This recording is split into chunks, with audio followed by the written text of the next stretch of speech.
Oh boy. Let's go.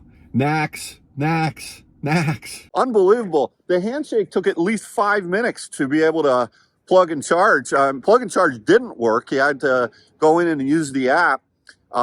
Super nice family here from Massachusetts. They just need juice. I mean, how hard could it be? So look, you know, a lot of challenges here at the CCS, the EA, at the old Walmart.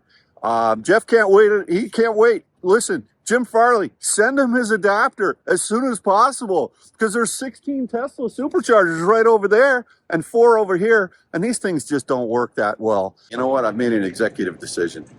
After this weekend, I think I'm gonna watch what I eat, but today I'm going for the apple fritter.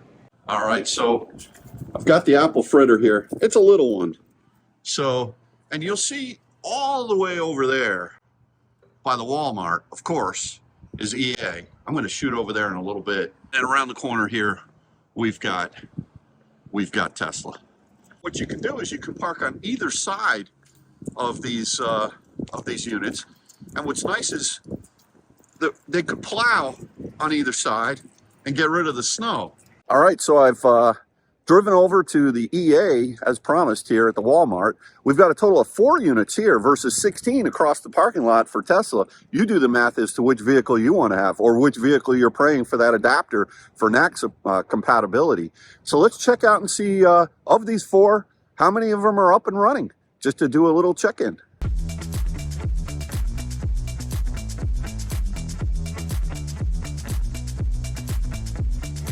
All right, so Charger 4 up and running. Looks like it's working.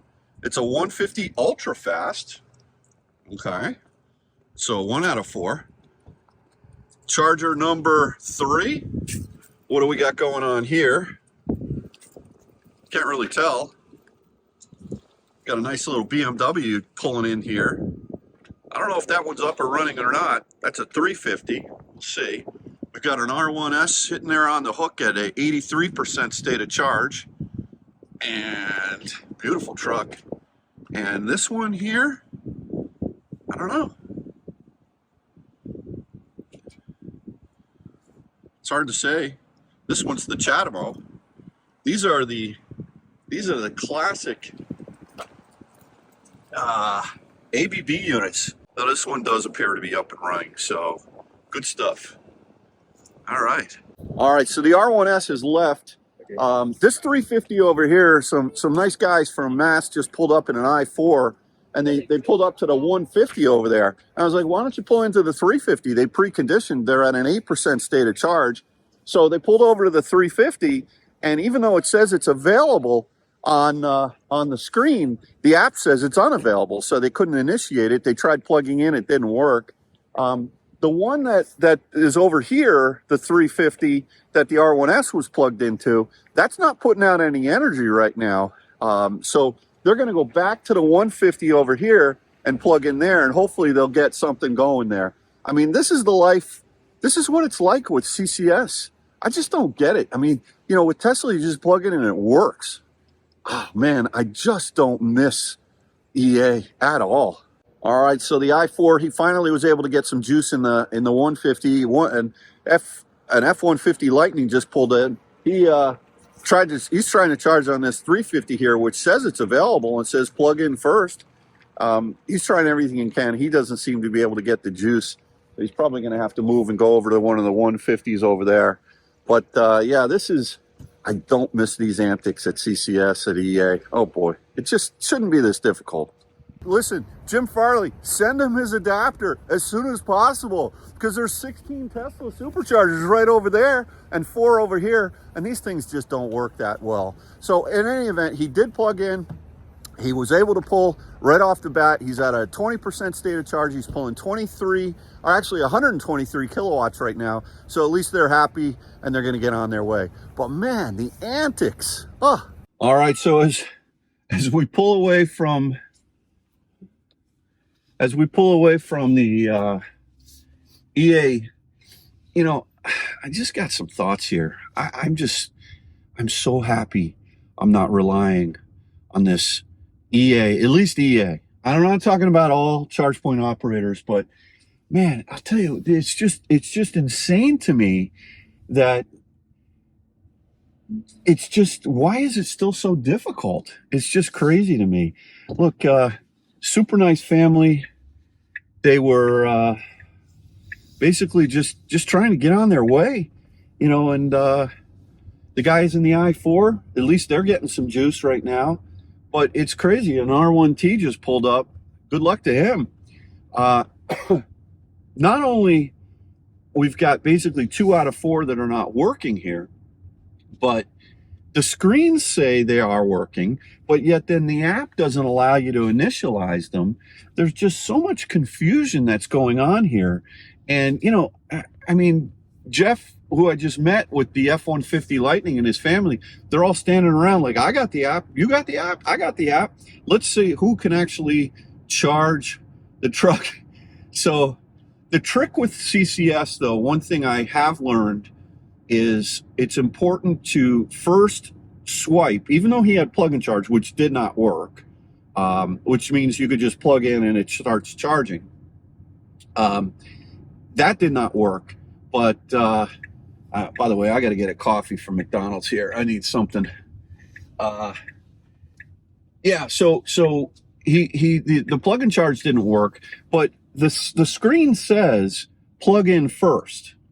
And then go ahead and activate the charger. That doesn't work.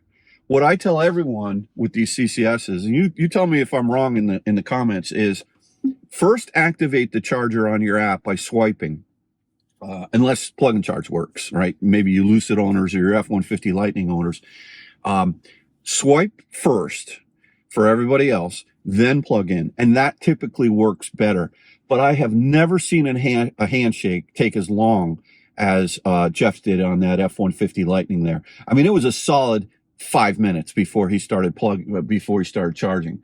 I don't know if, you know, maybe the charging unit sent a snail mail to central, you know, headquarters in Virginia by the Pony Express and said, hey, authorize this. I mean, it's just ridiculous. And, you know, meanwhile, I'm on this road trip here from Connecticut all the way up to Quebec. I'm on my way back home. And, you know, I mean, it's just been flawless with Tesla. So the good news is that the adapters are going to be sent out soon. That's not to say that there won't be issues with the integration between, you know, the multiple manufacturers and Tesla.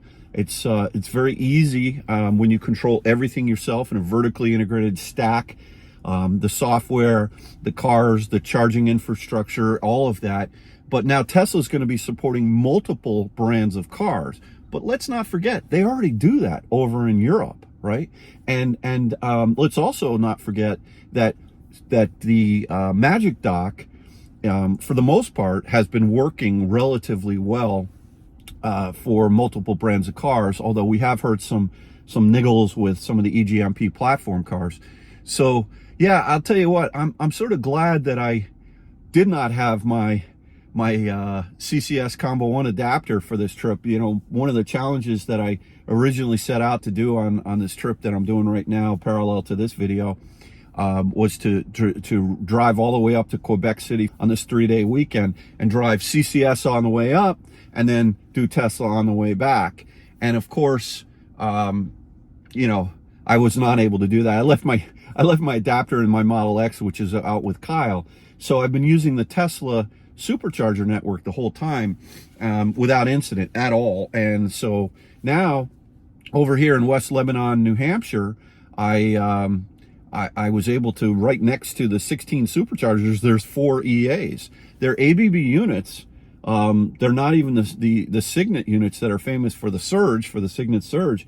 Generally speaking, the ABB units, I think, are pretty good and tend to work relatively well in the cold. I mean, it's a balmy 24 degrees out right now, but Jeff in the F-150 Lightning, he had preconditioned.